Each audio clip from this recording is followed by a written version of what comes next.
Hey everyone, so in my Sunday Q&A video I had mentioned that there's kind of some news when it comes to me and my boyfriend Brian, who I'm sure you've seen in my videos. That is, if you watch all my videos pretty regularly, you'll see him sometimes.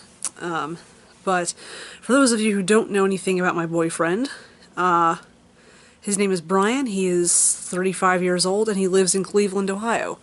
I live in Louisville, Kentucky, so we're 6 hours away from each other, which really sucks.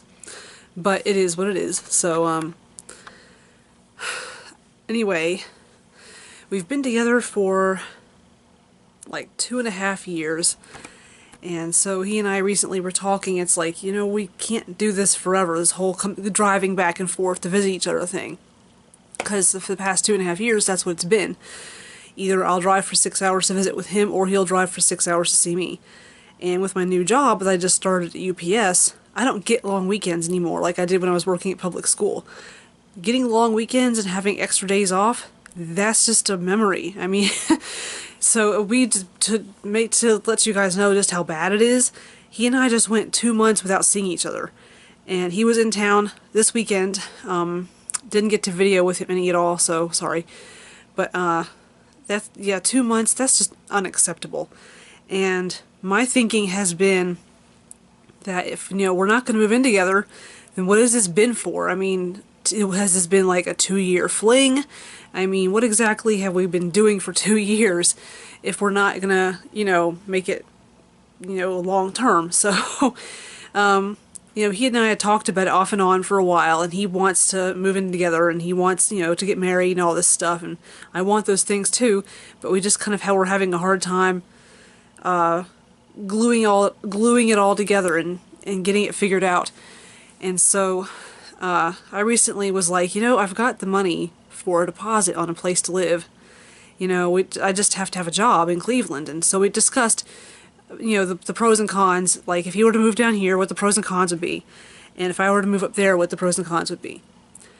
And so we decided that I'm going to move up there.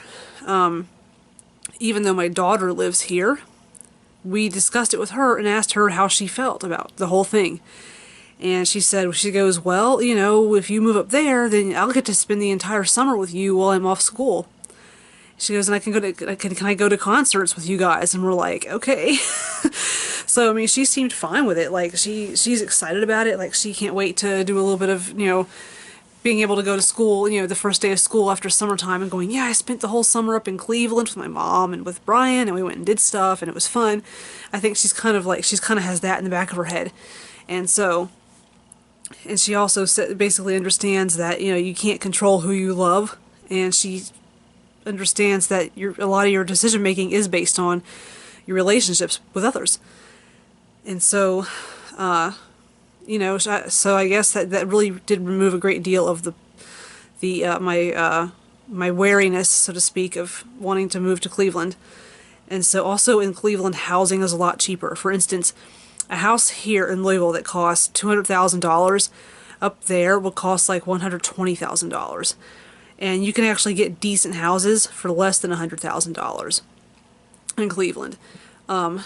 We've looked a little bit, and mainly the biggest problem that all these houses seem to have in common, I mean the cheap ones, is mainly it's just cosmetic stuff. They just haven't been updated since like the 1970s, and they're kind of just ugly.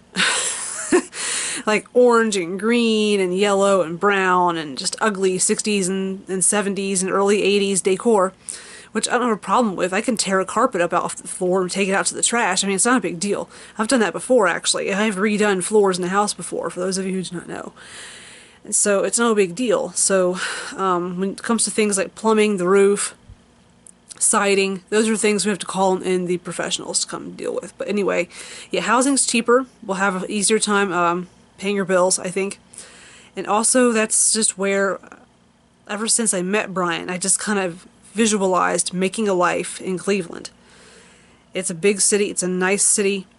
There's a lot to do there. And also, he has a big family. And they're expecting to see me at like all the family gatherings. And so it's one of those things, like, it's like once you join the club of Brian's family, you're a member for life, and there's no getting out. He has a really huge, very Catholic family, so yes, there's definitely some drinking going on at the family get-togethers, and it's kind of fun. Yeah, I got a little bit shit-faced at one of them once, but I don't think anybody noticed because I just kind of stayed quiet. I managed to just kind of play it cool and not let it be known that I was a little tipsy. So anyhow, there's that. So he and I pretty much decided, okay, it's official, Michelle's moving to Cleveland to be with Brian and we're gonna get married, blah blah blah. So yeah, that's pretty much the news, but to add more to that, I've already started looking for jobs up there, and I talked to my supervisor at work already and told him, look, I'm looking for a job in Cleveland, and if somebody calls me and says they want me to come there for a job interview, I'm like, can I take a day off if I need it to do this? And he was like, well, of course. He's like, it's your life. Like, if you want to make a life in Cleveland, you have to have a job there. He goes, I'm not going to stand in your way of you being able to fulfill that goal and have the life that you want. And your job security here at UPS is not going to be jeopardized by you needing to take a day off to go to a job interview elsewhere. He's like, I'm not that kind of supervisor. I'm not going to can you just because you're telling me that you are looking for something else, which is really awesome of him. I've been very lucky with my supervisors in my last job and this job. They've both been awesome and had my back. So there's that. But one job I really, really want that I found is a job at the post office. And it's a carrier assistant job where basically you fill in for postal carriers when they call in sick or can't come to work. And it's basically where you're walking and walking and walking and walking and putting mail in people's mailboxes. I mean, it seems like a very respectable job. It pays good, which I'm excited about. I'm not going to say how much on camera, how much it pays, just in case. I'm just not going to say, because if I get the job, then maybe I'll say. I don't know. Let me put it to you this way. We have a better shot at having the... Oh, my phone. We have a much better shot at being able to pay for a mortgage and have, the things that we want if I get this job. So yeah, working for the post office is pretty sweet from what I hear. So a few people have told me like, oh, working at the post office is so awesome, they pay good, the benefits are good, and the hours are really good, blah blah blah. So like, yeah, I like good hours. I can't stand working that nighttime shift stuff like I am now. Working 12 in the morning, no, 12 noon to like 10 o'clock at night, it really just, it destroys your body. Your body and your mind get so worn down and so tired, it's unreal. I mean, I walk maybe 4 or 5 miles each day at my job because I'm a picker. But it feels like I walked 10 miles and was in a boxing ring. Just because, if you're not, I'm not where I can see daylight, I think I need to be at a job where I can see daylight every single day. Where I'm not, like, surrounded by these big walls and fluorescent lights. I need to see sunshine. I need to know what the sky is doing. It's like my sense of time and my sense of like my sleep schedule and my eating schedule got fucked up because like right now like it's like 10:35 at night here and I feel like I need to eat like a big meal, like I'm starving, like I need to like just chow down. I'm trying to like wait for it to go away. So yeah, then that's really unhealthy. But yeah, so I'm looking for a job up there and I had to take a test today online, like an assessment, and now they want me to go down to a facility to take another test here in town sometime this week, I think on the 16th. Yeah, the 16th. I have to go down to University of Louisville to do it. Why, I don't know. So, anyway, there's that. So, but Brian's pretty ecstatic about all of this. He's excited that he's going to be able to move out of his parents' place finally. Now, his parents, his dad's probably fine with all this stuff because his dad would understand that I would need a place to stay for maybe 2-3 weeks while we find a place. His mom, on the other hand, is pissed because she knows that when Brian moves out, there goes the free dog sitting service, there goes the free lawn cutting service, there goes the cleaning slave. She pretty much treats him like a servant, and I really hate it. And so, but the thing is, him moving out, she knows she's going to lose her manservant. And so that's why she kind of treats me the way she treats me sometimes. It's also why she acts bitchy sometimes about, when Brian brings up the fact that he and I moving in together is imminent. It's why she gets that way. And she's just going to have to deal with it and get over it. I mean, it is what it is. But I can see her trying to take steps in order to hinder he and I moving in together. I can see her being that petty and stooping that low to do that.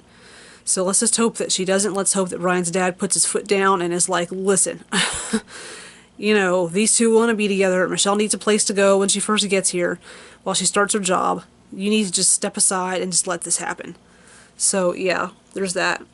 So yeah, I guess that's the big announcement